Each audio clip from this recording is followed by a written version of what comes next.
We are back with our midweek NFL DFS update, and we're rolling a few key pivots off yesterday's video based on matchup edges and the latest reporting.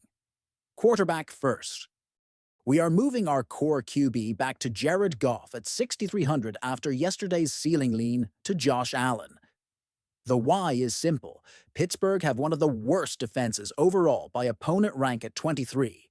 Goff carries a 100 dash rank with a steady 19 fantasy points per game, and he's in form with 29, 19, and 21 in his last three and an 18-point projection. Ownership isn't posted yet, but news keeps backing his profile. Multiple pieces this week highlighted how Dallas failed to slow him down, and even referenced the league's follow-up around the incident and procedure after Detroit's 44-30 win, which reinforces that nothing is threatening his role or rhythm right now, per Essentially Sports. We want efficient pocket production in a favorable overall matchup at a mid-tier price. Running back, no change from yesterday.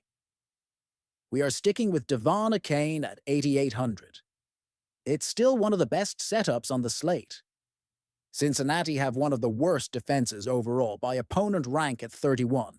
Achane has a 100 dash rank, averages 22 fantasy points per game, and he's projected for 21 with recent 9, 18, and 22. The explosion profile and dual-path scoring keep the ceiling intact. The reporting that he drew significant trade interest at the deadline underscores how the league values his big play rate, and this is exactly the kind of defense that can bust. Ownership looks very low, so we're comfortable being over the field. Wide receiver, we are pivoting back from yesterday's Rashee Rice exposure to Nico Collins at 7,500. Las Vegas have one of the worst defenses overall by opponent rank at 22. Collins brings a 100 dash rank, a 17 fantasy point per game average, recent 24, 19, and 22, and a 16-point projection at modest ownership around 1%. We like the price-adjusted ceiling and target dominance in this offense. The injuries run down this week and the matchup preview pieces that continue to spotlight Collins as a primary fantasy driver support the thesis that his role is secure when the Texans need chain-moving production. Tight end is a switch from yesterday's Trey McBride call. We are moving to Travis Kelce at 4,700.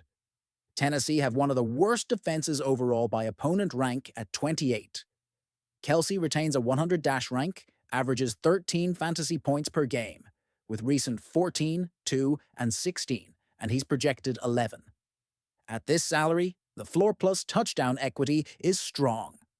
The news cycle has focused on his future and podcast topics, including Tony Gonzalez weighing in on retirement chatter and Kelce praising his quarterback, but none of that changes this week's usage outlook. Regardless of who is under center, the scheme still funnels high-leverage looks to Kelce, and the matchup is favorable.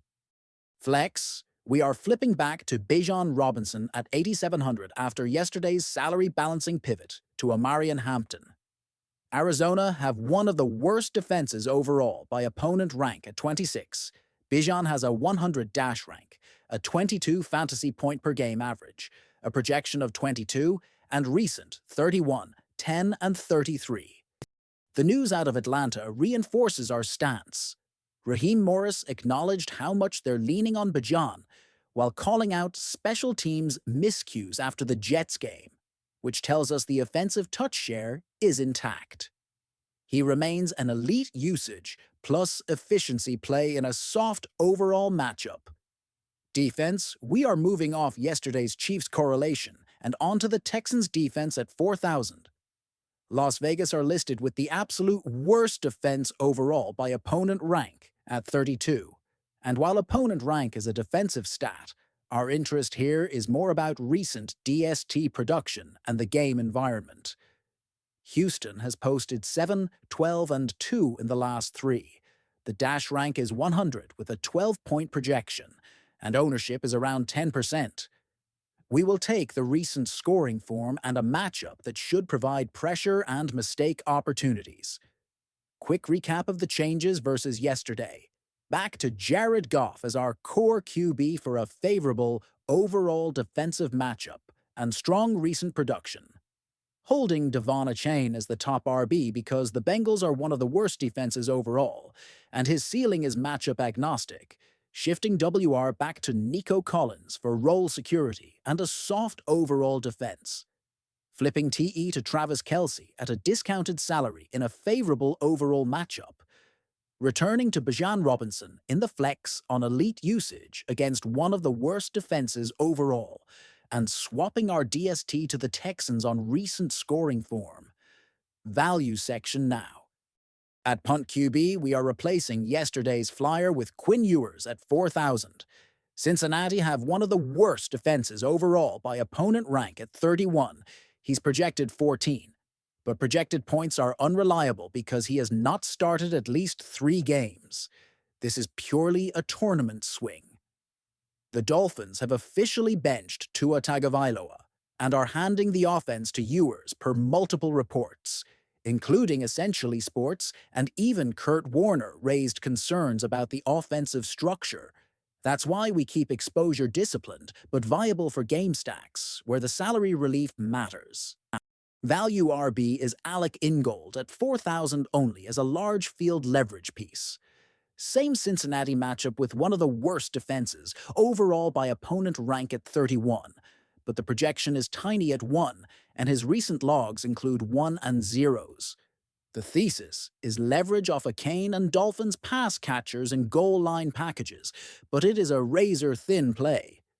Deep value, WR. Keandre Lambert-Smith at 3,000 is our dart. Dallas have the absolute worst defense overall by opponent rank at 32. He's projected for 2, with a recent 9 in the logs.